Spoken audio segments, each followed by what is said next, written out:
په هندوستان کې پوهنتون لوستل کومه لویه خبره نه ده. هر کور لږ تر لږه دومره توانایي لري چې په خپلو اولادونو د لیسانس، ماسټري او ان د پی ایچ ډي تر کچې پورې زده کړې وکړي. خو د هندي سینما بالیوډ یو شمېر نوموتي ستوري ان د لیسانس سند یعنې ډیګري هم نه لري.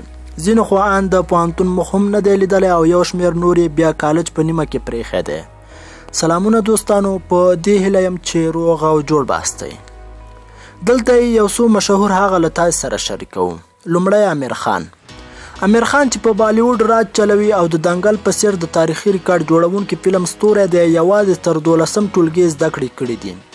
هغه له کوچنیوالي له اداکارۍ سره مینه وه او چې څنګه له ښوونځي فارغ شو له خپل کاکا ناصر حسین سره د مرستیال ډایرکټر په توګه کار پیل کړ. دویم ډیپیکا پاډوکن اوس نه یوازې چې د بالیوډ د فلمونو لپاره مشهوره ده بلکې د هالیوډ په پرده هم نوم لري. هغه د خپلې ښې اداکارۍ او ښه صورت له امله ګڼ مینوال لري، خو چې که خبره د سبق شي نو یوازې تر 12م ټولګي زده کړې کړي دي. نوموړې په ځوان عمر کې سینما ته راغله او پاتې سبقونه یې پرېښوده. دې پرېکړې ان د دې کورنۍ خفه کړه ځکه هغوی غوښتل چې ډیپیکا مخکې نور سبق هم ووایي.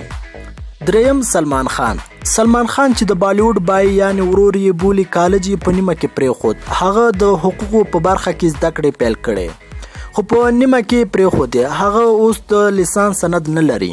د سلطان په څیر د وتلو فلمونو جوړونکی دی.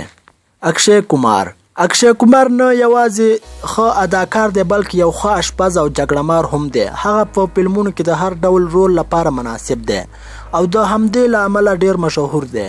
هغه د ممبئی کالج په نیمه کې پرېښود او سینما ته راغی. پرینکا چوپړه چې له بالیوډه ډیره په هالیوډ کې مشهوره ده، مکتب په امریکا او هند کې لوستی دی خو کالج یې تمام نه کړ. هغې که څه هم غوښتل چې د جرمي ارواپوهنې په برخه کې زده کړې وکړي خو ونه توانېده. هغې له ماډلینګ سره شوق درلود او خپل سبقونه یې ترې قربان کړه.